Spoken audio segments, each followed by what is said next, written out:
On y va? Eh bien, écoutez, bonjour à tous. Après ce démarrage, on ne peut pas dire flamboyant, besogneux, merci à Catherine et à Joël pour assurer ces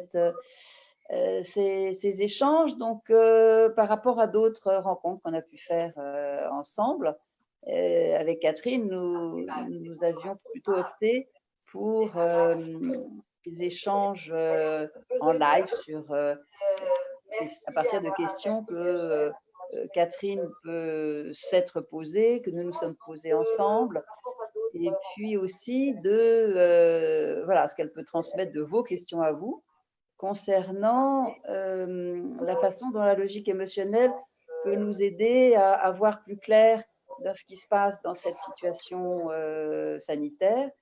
Donc là, on ne va pas parler médecine, bien que je serais ravie de discuter tout ça avec vous, mais on va plutôt regarder du côté des émotions qui sont présentes, voire qui se révèlent, qui s'amplifient du fait de ces situations qui ne sont pas simplement uniquement des situations de confinement, parce qu'il y a quand même plein de gens qui ne sont pas confinés, parce que tout simplement ils travaillent pas simplement dans les hôpitaux, ils travaillent aussi dans des tas d'endroits où on considère que leur présence assure une logistique indispensable à la vie de chacun.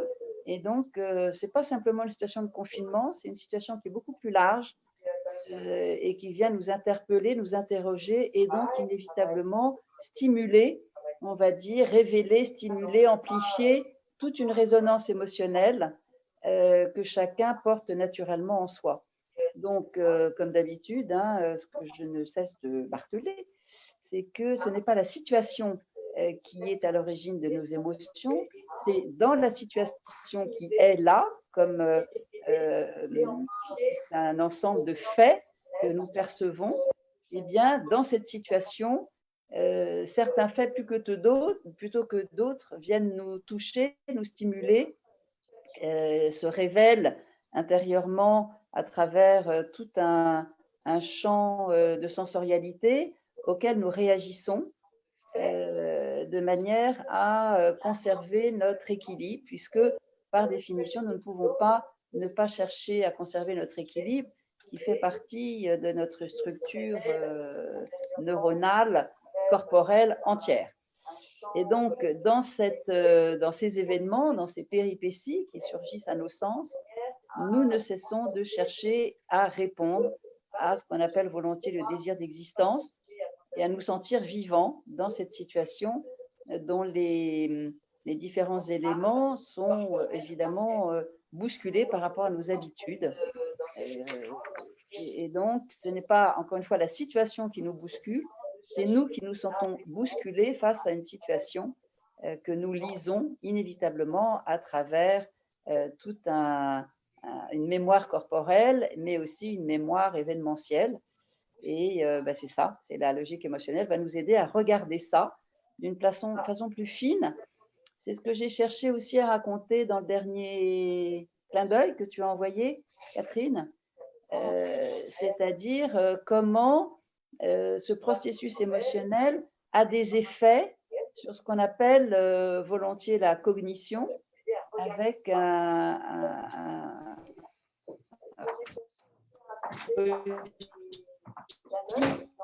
biais cognitifs, les biais, c'est-à-dire la façon dont nous pouvons comprendre ces habitudes cognitives à la lecture de l'émotion et comment le désir vivant, le désir vital, le désir d'existence vient favoriser un certain nombre de biais, c'est-à-dire que notre cognition est biaisée par un certain nombre comment dirais-je, une certaine forme de pression émotionnelle. Et donc, c'est ça que je vous propose de regarder, non pas parce que nous aurions à avoir une illusion selon laquelle nous n'aurions plus de biais cognitifs, ce n'est pas possible. Le système fonctionnant comme il est, c'est à nous de reconnaître ces biais cognitifs comme étant des biais parce qu'ils sont tout simplement la conséquence de ce processus émotionnel qui est à l'œuvre et auquel personne ne peut échapper. Voilà, donc je vous propose que pendant l'heure qui vient, nous puissions échanger sur des sujets aussi concret que, par exemple, qu'est-ce qui fait, Catherine, j'ai pris ta place, c'était la question que tu voulais me poser, c'est qu'est-ce qui fait que nous n'avons, pour la plupart, pas cru que le virus traverserait les Alpes, arriverait en France, alors qu'il se déployait déjà, la contagiosité se déployait déjà en Italie, par exemple. Donc c'est une des espèces d'évidence sur lesquelles on n'est pas concerné, puisque ça se passe ailleurs. Et ça va mieux là, il n'y a plus de retour. Merveilleux. C'est beaucoup plus confortable pour moi. Et donc, c'est par exemple un biais, c'est-à-dire comment dirais-je, une parole que l'on peut exprimer, une croyance, une évidence, je préfère employer le mot d'évidence, selon laquelle nous nous référons au fait que ce n'est pas chez nous. Et donc, tant que ce n'est pas chez nous, nous n'avons pas à y penser, à y réfléchir et à agir par rapport à ça. On retrouve exactement la même chose lorsque les scientifiques qui s'occupent de notre climat nous informent depuis beaucoup plus que 10 ans, hein, ça fait 20, 30 ans qu'ils nous informent du fait que nous sommes en danger, la planète est en danger du fait de ce réchauffement et du fait de certaines habitudes qui sont utilisées sur le plan économique et qui nous font foncer tout droit vers un drame. Tant que le drame n'est pas là, nous ne le voyons pas, nous ne le percevons pas. Et donc, si nous ne le percevons pas, il y a une part de nous qui se conforte sur le fait que tant que nous ne le conservons pas, ça n'existe pas. Et qu'effectivement, quand on regarde le système nerveux, son fonctionnement et le processus émotionnel, celui-ci ne s'enclenche qu'à partir du moment où nous percevons quelque chose.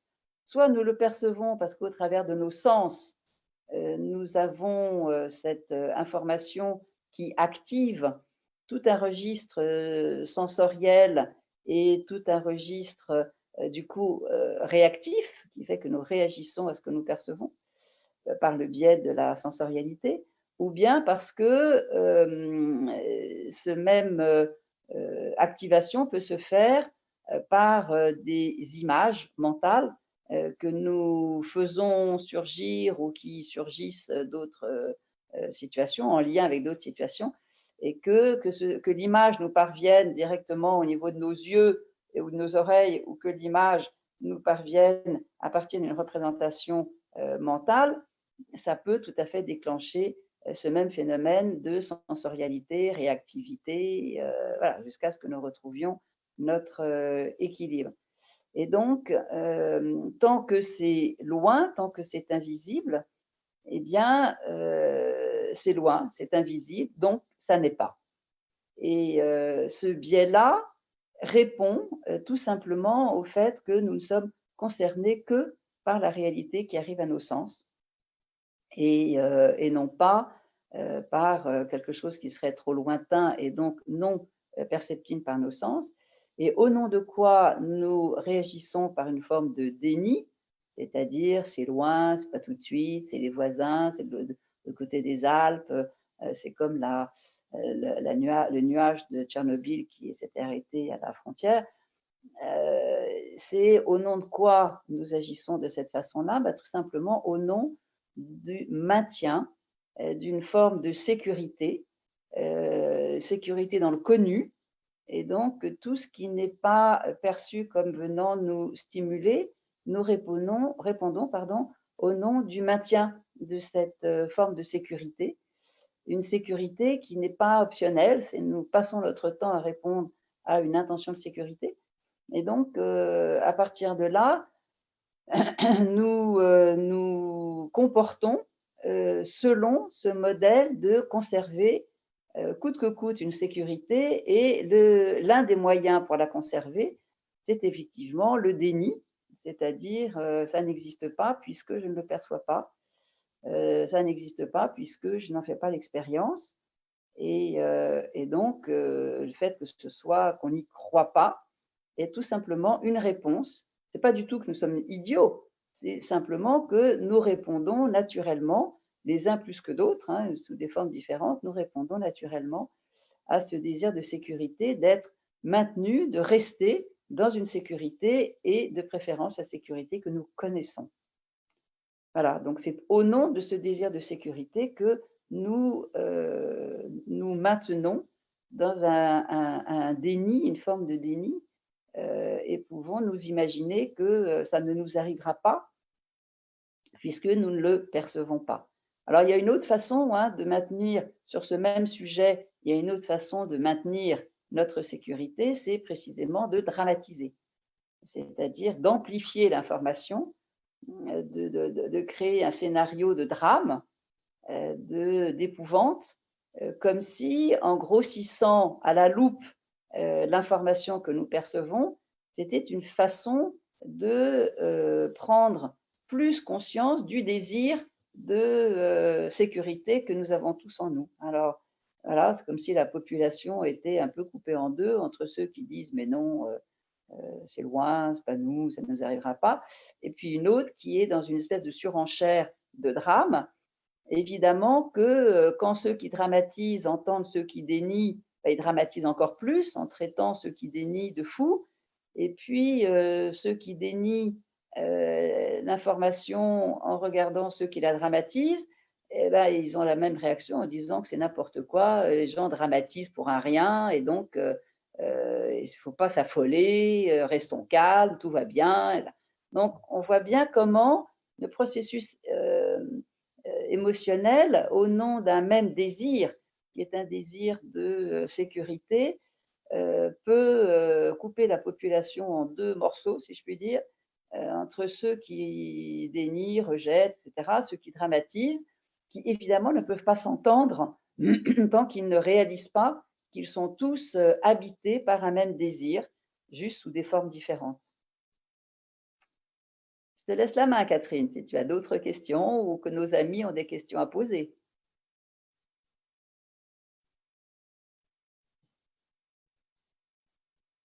Catherine, as-tu des questions? Je ne t'entends pas, ton micro est coupé.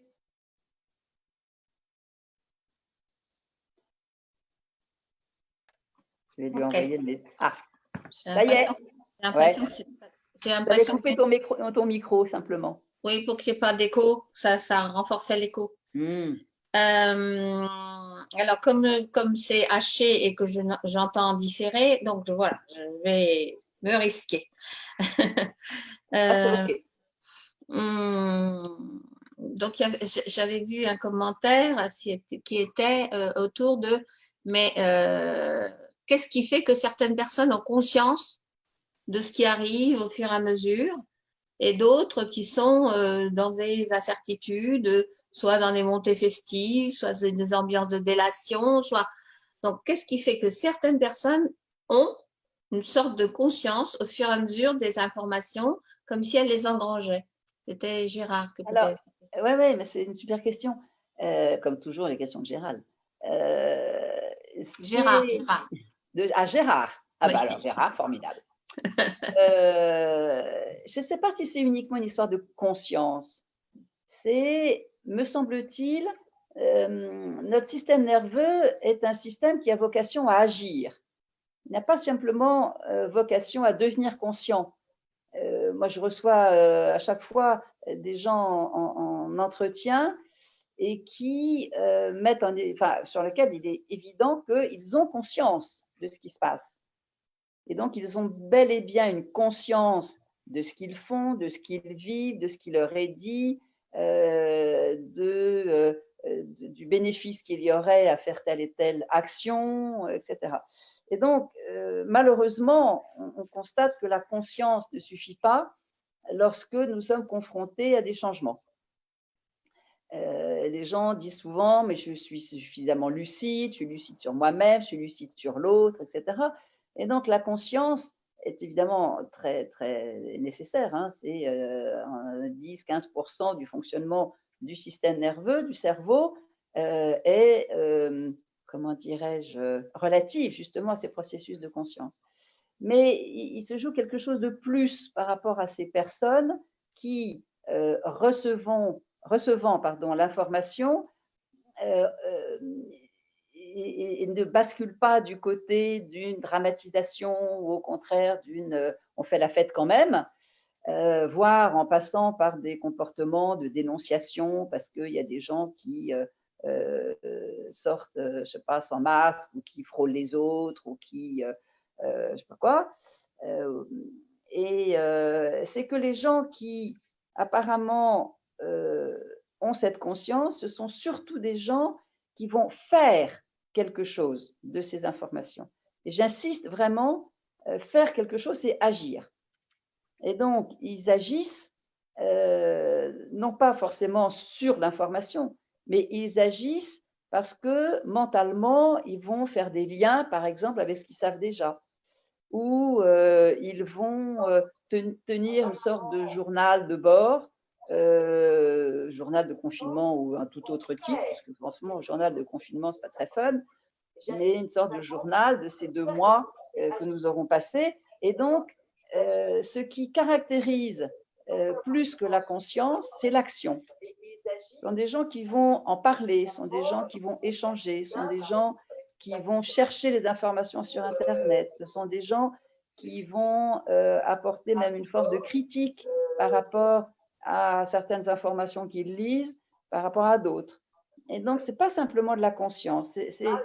La conscience, elle est fondée sur l'action, c'est-à-dire ce que nous faisons des informations que nous recevons. Est-ce que nous la gardons pour nous? Est-ce que nous la critiquons? Est-ce que elle nous donne, on va chercher un lien avec des choses, etc., etc.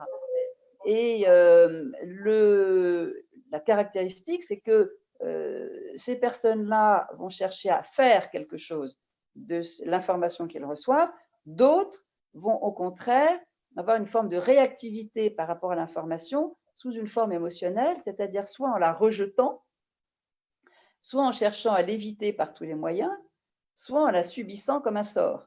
C'est-à-dire qu'on retrouve là les 3 modèles du système émotionnel corporel, hein, qui ensuite se prolonge dans des automatismes comportementaux. C'est-à-dire que je reçois l'information et d'emblée, je vais éviter cette information en disant par exemple, mais c'est pas possible. C'est pas possible que l'État, c'est pas possible que c'est pas possible que les hôpitaux, c'est pas possible. Et donc, cette petite phrase qui peut paraître complètement anodine, mais qui dit quelque chose d'extrêmement puissant, c'est-à-dire, c'est pas possible. J'ai le souvenir d'une dame absolument charmante qui, en regardant les tours des 2 tours jumelles de New York, était devant son poste et la seule chose qu'elle pouvait dire dans le choc qu'elle percevait, c'était c'est pas possible, c'est pas possible, c'est pas possible. C'est-à-dire que, bien sûr qu'elle voyait ce qu'elle voyait, mais pour arriver à se raccrocher à ce qu'elle connaissait, son pas possible, c'est comme si elle faisait de son mieux pour que les tours ne s'écroulent pas. Donc ça raconte toute la difficulté que nous avons à être en rapport avec ce qui est, avec la réalité qui est perçue ou qui est vécue, éprouvée. Et donc, il y aura ceux qui vont aller dans le c'est pas possible. Et puis, il y a aussi ceux qui vont aller beaucoup plus dans une posture de lutte, de réactivité, de rejet, non pas rejet en évitant, mais rejet on nous ment, ou de rejet qui va beaucoup plus du côté les gens font mal leur boulot, l'État fait mal son boulot, après c'est les Chinois, après c'est les Italiens, après c'est les Français, après c'est tout ça. Et donc là, on est dans une bataille vis-à-vis de l'extérieur que représente la situation. Et dans cette bataille, ça raconte surtout une espèce de bataille intérieure parce qu'on voudrait désespérément pouvoir maîtriser ce qui arrive et que, comme on n'y arrive pas, eh bien, ça se traduit par des comportements qui peuvent aller jusqu'à la dénonciation. J'ai eu l'information selon laquelle des gens qui prenaient une étudiante plus exactement, qui était interne à l'hôpital. Et cette étudiante, cette interne est arrivée un soir et ses affaires étaient sur le palier, c'est-à-dire que ces gens qui comment dirais-je, qui lui offraient la possibilité, évidemment moyennant un loyer, hein, de vivre chez eux, c'était plus possible pour eux. Donc eux ne sont pas allés dans la dénonciation, mais ils sont allés dans le rejet de cette jeune interne qui s'est retrouvée à la rue avec sa valise. Elle me dit c'était tout bien plié, c'était très gentiment fait, sauf que moi j'étais à la rue. Et donc, en rentrant le soir de l'hôpital, je n'avais plus de lieu pour dormir.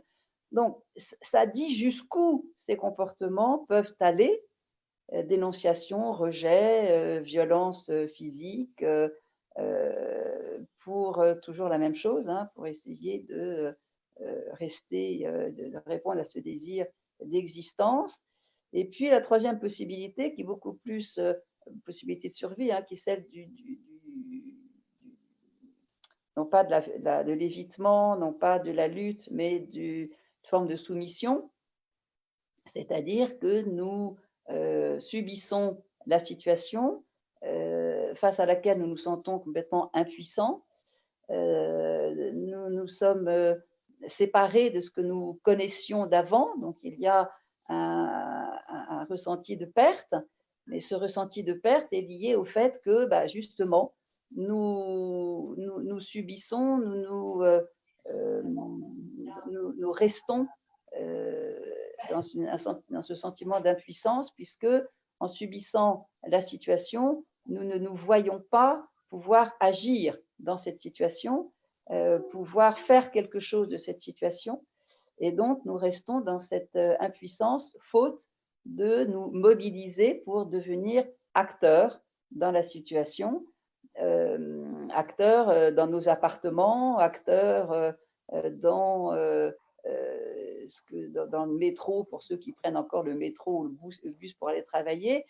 Et donc, là, il y a ce repli, hein, que nous vivons. Donc, éviter, lutter, se replier, ce sont des trois modèles défensifs qui sont inscrits à la fois génétiquement et à la fois dans des habitudes acquises corporellement et donc dans une mémoire. Donc, nous n'avons plus la mémoire au sens officiel, mais qui sont quand même inscrites corporellement comme moyen de survie. Voilà, donc ça éclaire comment nous pouvons être très différents les uns des autres dans cette situation, tout simplement parce que se révèlent nos habitudes comportementales et mentales dans une situation qui est un changement radical par rapport au paradigme qui était le nôtre précédemment.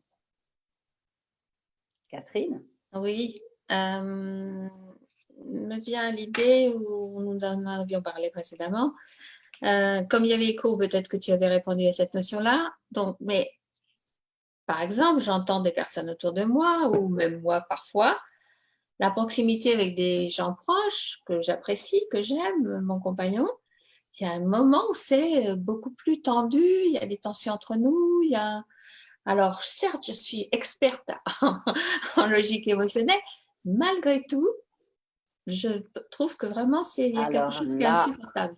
Tu me le tends sur un plateau. Oui. C'est-à-dire que il y a une illusion, mais alors une illusion qui est vraiment tenace, hein, et qui est, me semble-t-il, beaucoup liée à l'illusion produite, qui a été, comment dirais-je, développée par une compréhension de la psychologie idéalisée. C'est-à-dire que pendant longtemps, on nous a dit prenez conscience et du coup, tout va changer. Non. Comprenez ce qui se passe et vous verrez, ça changera. Non, c'est pas suffisant. Toi qui fais de la logique émotionnelle, tu devrais plus t'énerver. Non, c'est pas de ça non plus dont il s'agit. C'est-à-dire que l'idée, qui encore une fois est très liée à une mauvaise compréhension, hein, du processus psychique, l'idée selon laquelle nous comprenons ce qui se passe et que nous avons du recul sur ce que c'est que la colère, l'évitement, la peur, etc.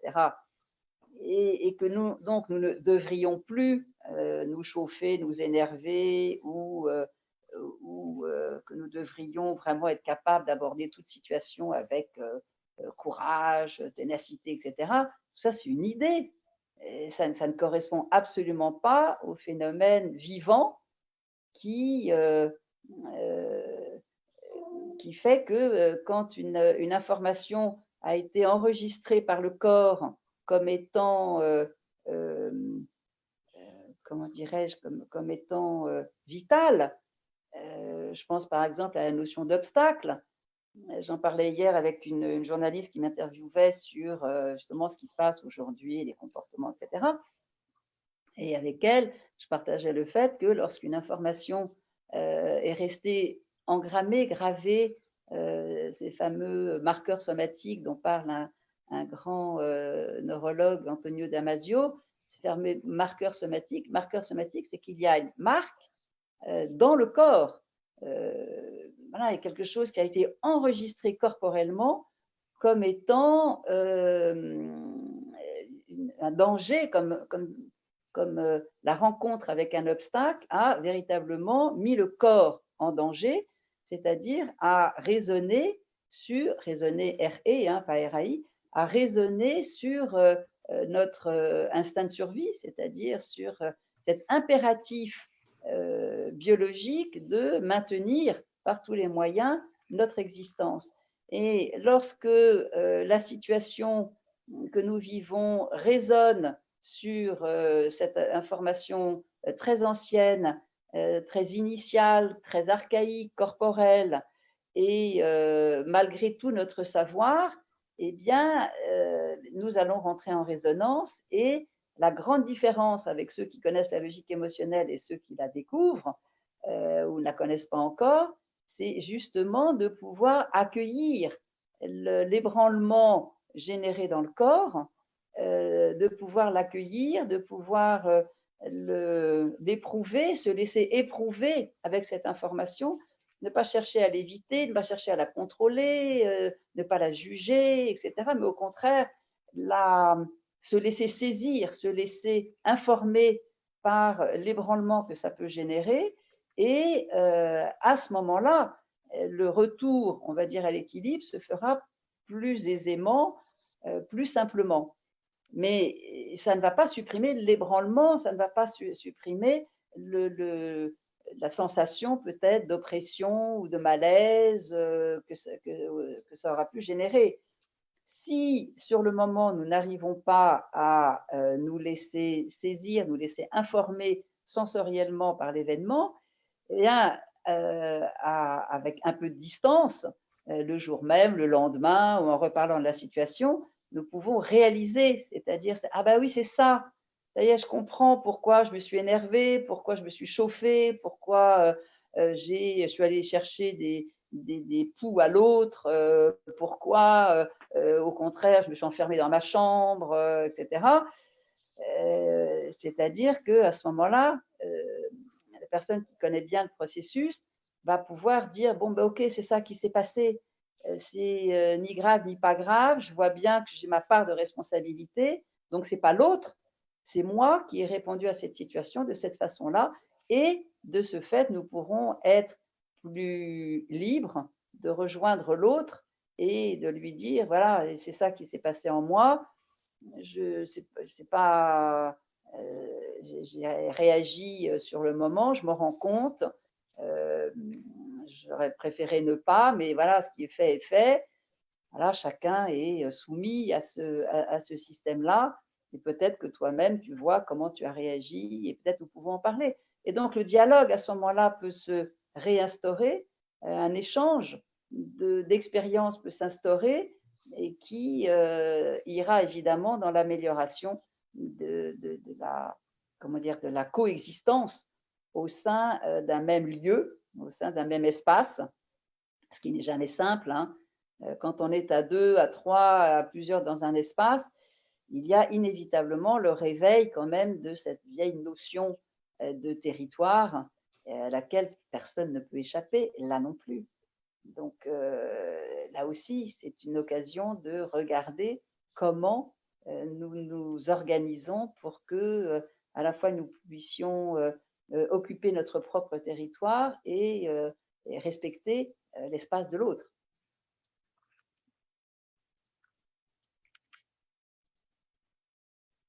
Donc là, tu viens de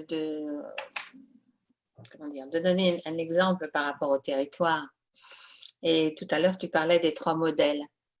Comme nous avons des personnes totalement nouvelles aujourd'hui, et c'est avec plaisir que nous accueillons, est-ce que tu peux, avec ce que tu as déjà exprimé autour de la frayeur, autour du jugement, autour de différents points, c'est vraiment redonner un exemple simple sur les attitudes, les comportements par rapport à tes 3 modèles, pour que les personnes puissent se repérer? Alors, ça, c'est vraiment le fruit des travaux d'un autre grand bonhomme qui est décédé il y a longtemps, qui s'appelait Henri Laborie, et qui, avec son équipe, travaux qui ont été repris après partout dans le monde, hein, et qui met en évidence que nous sommes tous dotés de 4 types, on va dire, de réactivité. Quand je dis réactivité, c'est vraiment du côté de comment le corps réagit, hein.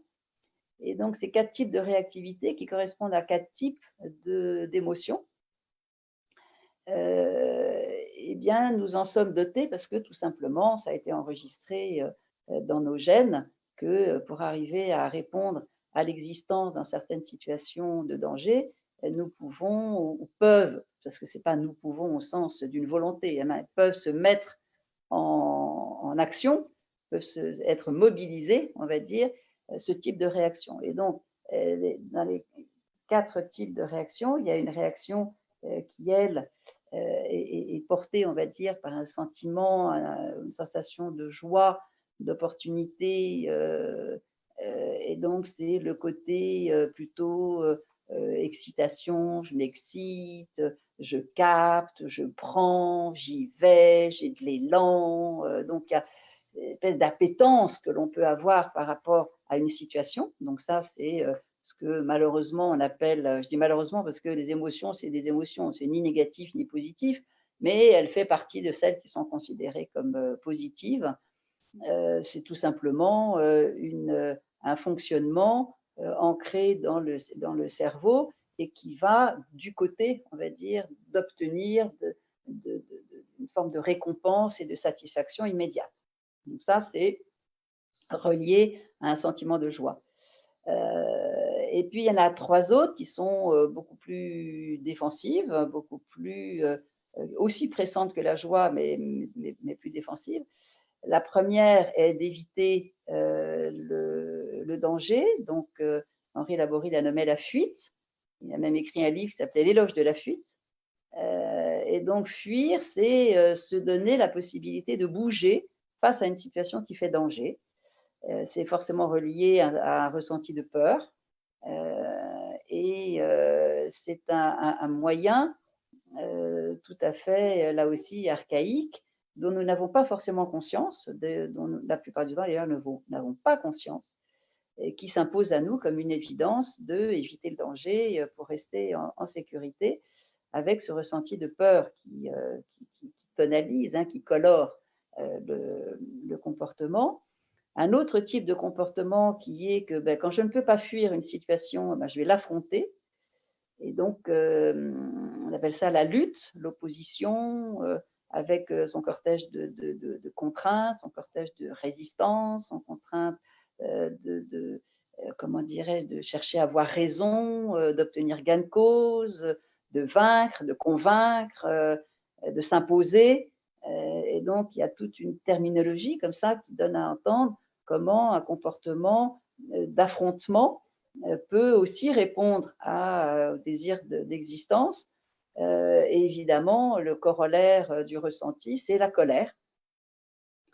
Et puis, quand on ne peut ni fuir une situation, ni l'éviter, ni l'affronter, parce que soit elle nous échappe, soit la personne qui est porteuse, on va dire, de cette violence et de cette agression, eh bien, est manifestement beaucoup plus puissant et fort que nous, ne serait-ce qu'en taille ou en puissance symbolique, eh bien, nous allons plutôt utiliser la troisième voie de ce système défensif qui est le repli sur soi, l'inhibition, comme disait Laborit, mais je préfère utiliser le repli sur soi parce que c'est vraiment un comportement d'action. Je me replie, et donc on va rester plus dans sa coquille, dans son intériorité. On va beaucoup plus penser d'ailleurs qu'agir. Donc l'action, elle est plus réduite, l'action vers l'extérieur est plus réduite au profit de ce repli sur soi qui a vocation de nous permettre, un peu comme les animaux qui font le mort, et qui nous permettent de passer le cap d'une situation de perte ou de séparation ou trop complexe dans laquelle nous ne pouvons ni fuir ni lutter. Et voilà, donc ça fait partie donc de cette. Évidemment, on peut le ressenti lié à ce repli, c'est un ressenti de tristesse. Voilà. Donc nous avons les 4 grandes typologies émotionnelles: la joie, la peur, la colère, la tristesse. Et tout le monde connaît évidemment cette typologie, tout le monde fréquente plus ou moins ces ressentis, chacun pouvant être un peu palichon, genre rose pâle, ou au contraire être beaucoup plus vif en intensité, comme la peur par exemple. Ça peut être un petit sentiment de fébrilité, et puis ça peut aller jusqu'à un ressenti de panique, d'angoisse, de frayeur, etc. Et c'est évidemment beaucoup ces ressentis-là que nous entendons.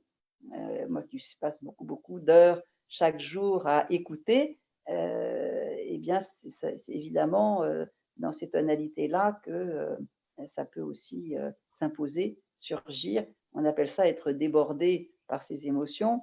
Je ne sais pas si c'est un débordement, c'est juste que moins nous comprenons ce qui se passe et plus le phénomène du ressenti monte en puissance. Alors, il y a les 4 fondamentaux.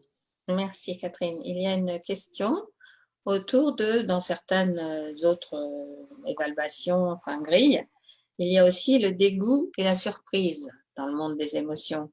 Qu'est-ce que tu en dirais? Alors, la surprise, c'est un peu comment dirais-je, le dénominateur commun. C'est-à-dire que c'est d'abord ce qui se rapproche le plus de la peur. Lorsque nous sommes dans un état émotionnel, on va dire basique, très léger, très ordinaire, on va dire. D'ailleurs, dans ces cas-là, on ne se sent même pas ému, même si biologiquement nous le sommes, mais c'est très ordinaire. Et que surgit dans notre environnement une situation qui justement fait écho avec une sensation de changement ou de danger ou d'agression ou de perte, immédiatement le corps est saisi. Ouais, je fais ça, c'est-à-dire le corps est saisi, et donc c'est ça la surprise.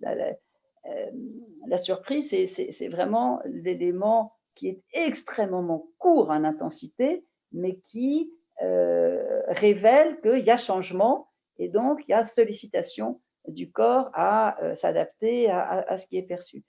Le dégoût est plus proche de la lutte, c'est-à-dire, c'est pour ça que je les associe, moi je ne les distingue pas.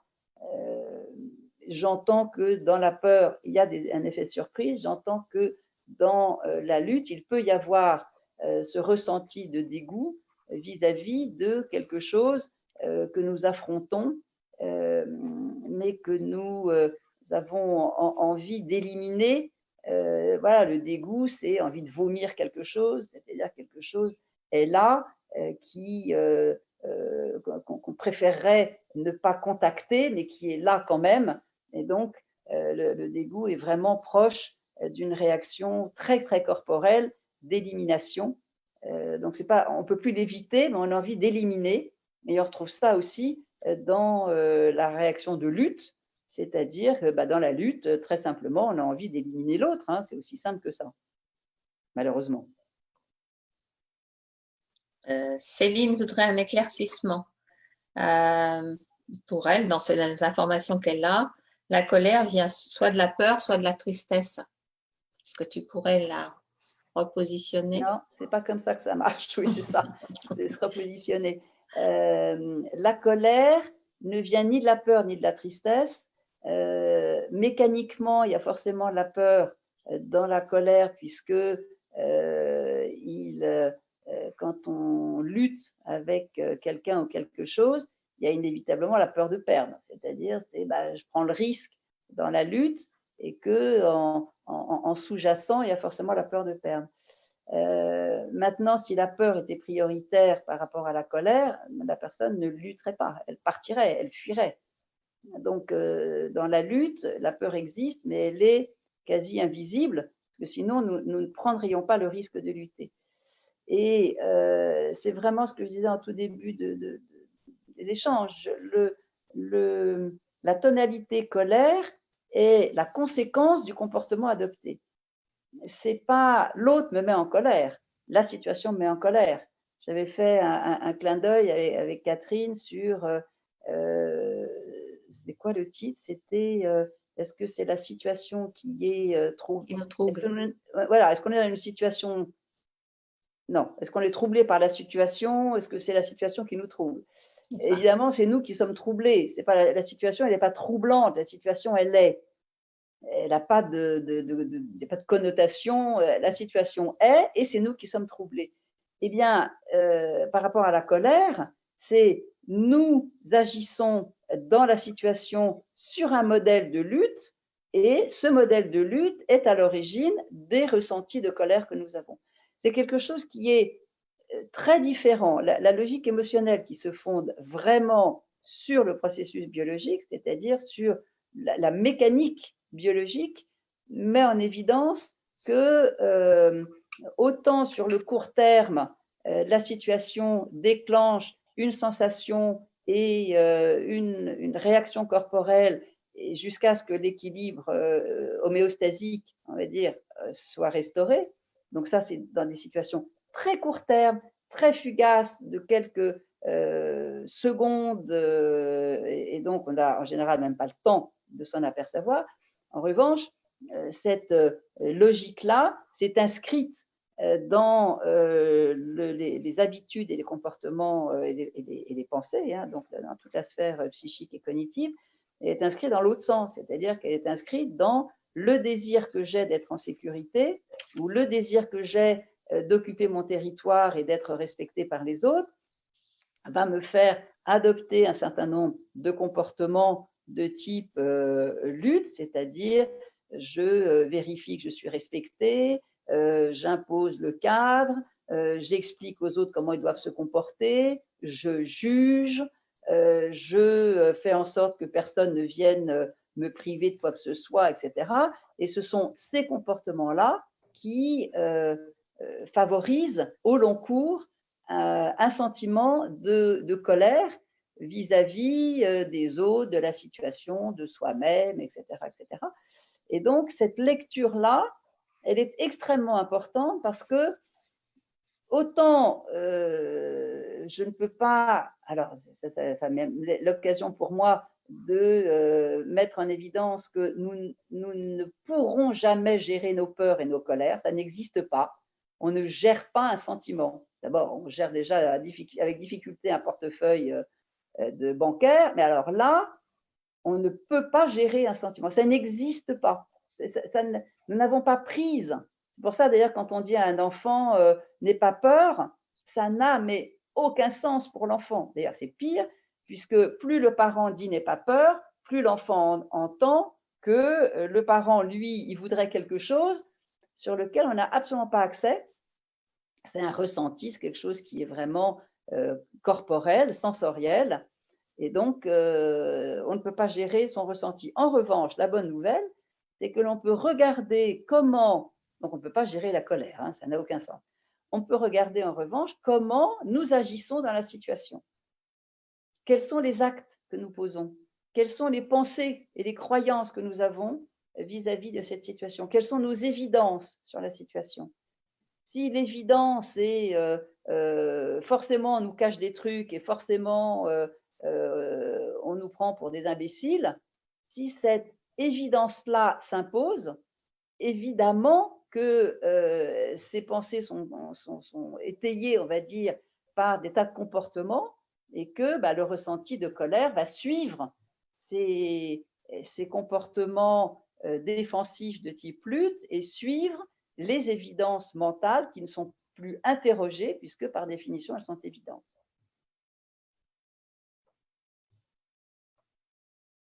Alors, une question d'Émilie. Comment peut-on comprendre concrètement ce qui se passe en nous et agir ensuite? Alors, le maître mot que je pourrais proposer à Émilie comme à nous tous, c'est vraiment de ralentir. Voilà. Nous sommes mus et émus parce que nous sommes, comment dirais-je, nous sommes enfermés, on va dire, dans un phénomène de rapidité, d'immédiateté, ce que décrit un grand bonhomme, un autre, qui s'appelle Kahneman, et qui a écrit un livre absolument formidable, c'est un économiste, qui s'appelle Système 1, Système 2, et qui met en évidence que dans notre cerveau, il y a deux types d'organisation. Il y a un système court terme immédiaté et un système long terme. Et que le système court terme immédiaté, il a vocation à répondre de façon à nous rassurer. Et ça revient exactement à ce que j'évoquais en début de cette conférence, c'est-à-dire nous sommes tous mus par un désir, une pression existentielle et non consciente de retrouver ce que nous connaissons, nous rassurer, être rassurés par tous les moyens. Et donc, du coup, nous sommes poussés par ce système de rapidité à obtenir le plus vite possible les moyens d'être rassurés. D'où ces biais cognitifs que j'évoquais voilà, il y a une petite heure, c'est-à-dire obtenir par tous les moyens de quoi être satisfait, de quoi être rassuré. Et donc, ce que nous pouvons faire pour mieux nous connaître, c'est ralentir, c'est-à-dire c'est regarder étape après étape ce qui se joue en nous dans une situation. C'est pour ça que dans les livres que j'ai écrits ou coécrits, les derniers sont coécrits, j'ai mis en évidence une grille de lecture, une cartographie qui nous permet justement de ralentir. C'est-à-dire il s'agit de regarder ce qui s'est joué corporellement, c'est qu'est-ce qui est venu faire choc, qu'est-ce que j'ai vu, qu'est-ce que j'ai entendu, qu'est-ce qui est venu m'alerter, vraiment alerter mes sens, que ce soit en écoutant, en entendant quelque chose, que ce soit en le voyant ou en le touchant. Et à partir de là, deuxième étape, qu'est-ce qui s'est joué corporellement? Quel est l'effet que ça a généré à l'intérieur de moi? Troisième étape, qu'est-ce que mon corps a fait? Est-ce qu'il a sursauté? Est-ce qu'il est parti en arrière? Est-ce qu'au contraire, il est parti en avant? Est-ce que, au contraire, je me suis mise à pleurer? Qu'est-ce qui s'est passé? Comment mon corps a réagi? Et troisième point, grâce à ce mouvement corporel, quel équilibre j'ai retrouvé? Donc, c'est 4 étapes. Et puis, ces 4 étapes, on peut suivre le processus, toujours en ralentissant, qui est du coup, puisque j'ai récupéré une forme d'équilibre, forcément, dans l'étape qui est le temps beaucoup plus cognitif et plus conscient, j'ai naturellement cherché à conserver cet équilibre par tous les moyens. Et donc, du coup, il y a la prise en compte de ce désir d'existant, de ce désir de sécurité, j'en parlais beaucoup, ce désir de territoire. Et au nom de ce désir, de prendre le temps. Et ce temps-là, il est absolument essentiel, aussi fort que le temps corporel, mais il est très important. Quelquefois même, on peut commencer par regarder ce temps de nos comportements, c'est-à-dire d'écrire par le menu le plus concrètement possible qu'est-ce que je fais dans la situation? Non pas parce que la situation est stressante, non, non, non, non.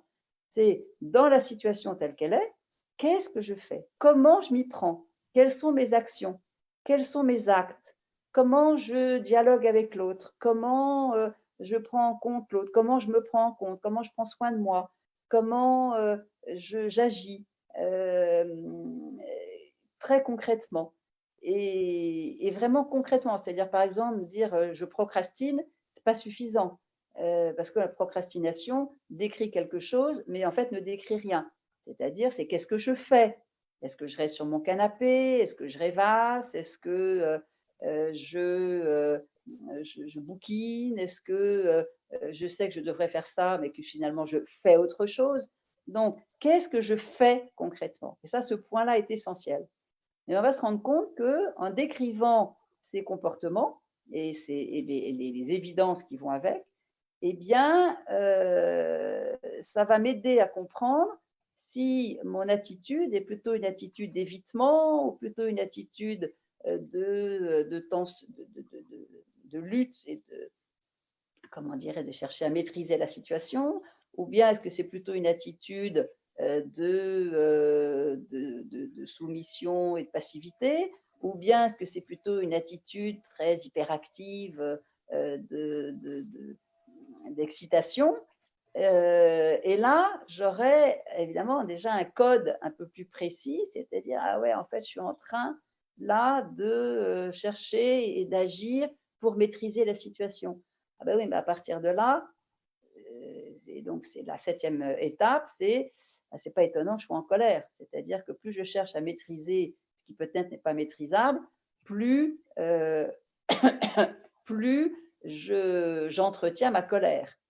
Et comme je suis en colère, bah, inévitablement, 8e étape, ça va développer des habitudes d'interprétation qui s'imposent comme des croyances. Voilà. Alors, encore un autre hein, qui s'appelle Lionel Nakache nous raconte sous la forme de fiction, interprétation, croyance, c'est-à-dire que les ressentis, ce que nous ressentons, par exemple la colère, eh bien, va développer des interprétations plutôt sur un modèle de confrontation et de rivalité. Et donc, un tel m'en veut, mon voisin de palier m'observe à chaque fois que je sors de chez moi, etc. Tout simplement parce que nos habitudes de lutte favorisent la colère qui elle-même favorise des représentations et des interprétations de type rivalité. Donc, c'est pour ça que je parle de logique. Donc, qu'est-ce que nous pouvons faire pour mieux nous connaître? C'est ralentir et devenir de fins observateurs de notre sensorialité, c'est-à-dire de la sensibilité de notre corps et de nos comportements, ce que nous faisons très concrètement. Je crois que tu as éclairé de cette manière-là une question de Camille qui se demande quelle attitude avoir avec son conjoint qui est du type colérique. Alors, ça, c'est le conjoint qui est du type colérique. Et évidemment que Camille sera plus avisée en regardant déjà comment elle-même s'adapte au comportement colérique de son conjoint, plutôt que faire la liste de la façon dont son conjoint exprime sa colère. C'est-à-dire que plus elle regarde ce que fait son conjoint, plus ça la convainc qu'il est colérique, mais ça ne dit rien de la façon dont elle-même se comporte et s'adapte face au comportement colérique. Et c'est peut-être là où elle va découvrir que elle est peut-être dans l'évitement de certaines rencontres, elle est peut-être dans faire le dos rond dans certaines situations, dans faire tout ce qu'elle peut pour ne pas déclencher de colère et donc finalement réduire sa propre expression. Voilà, elle va découvrir des tas de comportements et comportements que, évidemment, elle légitime au nom de la colère ou du côté colérique de son mari, mais c'est pas juste, c'est pas suffisant. C'est pour ça que il est important de mettre à chaque fois en évidence que ces comportements-là répondent à notre désir à nous. Dire que l'autre est comme ça et c'est à cause de ça que nous sommes comme nous sommes, c'est pas suffisant. c'est même non seulement pas suffisant, mais c'est surtout très enfermant, puisque tant que l'autre est là et tant que l'autre est dans ce comportement, c'est comme si nous n'avions pas d'autre moyen que faire ce que nous faisons, ce qui n'est pas juste. Donc, Catherine, on va terminer sur une dernière question. Et puis inviter les personnes qui nous ont rejoints en nombre à revenir mercredi prochain pour la suite avec cette notion que l'indécision émotionnelle, il y a quelque chose de la recherche d'équilibre en permanence. Et voilà, donc on éclairera ça, tu éclaireras ça. Et nous restons sur la dernière question, c'est Gérard qui dit que la méditation l'aide à ralentir et que accueillir les émotions avec la logique émotionnelle l'aide à comprendre. Est-ce qu'il y a, d'après toi, une complémentarité, un dialogue naturel entre les deux? Oh oui, oui, bravo pour cette question et pour cette pratique. Oui, il y a un lien dans la mesure où la méditation, alors je ne parle pas de la méditation qui offre comment dirais-je, une sorte d'objectif qui serait de devenir zen. Non, ce n'est pas celle-là dont je parle.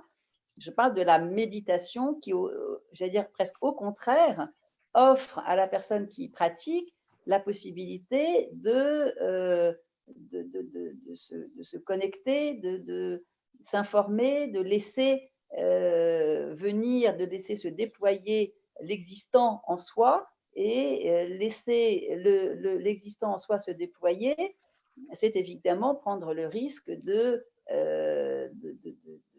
d'être, comment dire, en lien avec nos émotions, avec les sensations et avec ce qui est présent, que ce soit des pensées ou des émotions ou une douleur ou voilà, quelque chose qui est lié à la posture. Et donc, il y a non seulement un lien, mais il y a une complémentarité puisque j'ai eu la chance de pouvoir faire il n'y a pas très longtemps une conférence sur la logique émotionnelle dans le cadre de l'école occidentale de méditation. Et donc, du coup, il y a eu beaucoup de témoignages, évidemment, en plus du mien, puisque je pratique aussi, qui mettaient en évidence combien la connaissance de ce processus les aidait à pratiquer la méditation, puisque c'était d'autant plus une invitation à rester relié à cette expérience corporelle que représente l'état émotionnel. Qui mettait en évidence combien la connaissance de ce processus les aidait à donc, Catherine, je te propose que nous nous arrêtions là. Ce sera avec grand plaisir que je serai là à nouveau mercredi prochain à 13h. Et nous parlerons de quelque chose qui va certainement vous aider à relier le sujet que nous allons aborder avec vos expériences. C'est ce que très souvent nous appelons les montagnes russes, c'est-à-dire les hauts, les bas, les montagnes russes, la façon dont notre psychisme est envahi de pensées de toutes sortes qui s'opposent les unes les autres. Voilà. Donc nous parlerons des polarités, de besoins, des polarités de désir, c'est-à-dire que cet éclairage-là va nous permettre de mieux comprendre ce qui se joue et donc d'agir en conscience par rapport à ces va-et-vient émotionnels et ces montagnes russes. Nous nous arrêtons là? Oui, plusieurs personnes te disent à mercredi prochain, ils sont enchantés. À mercredi. Précieux partage. Et j'ai mis dans les commentaires un lien, peut-être possible.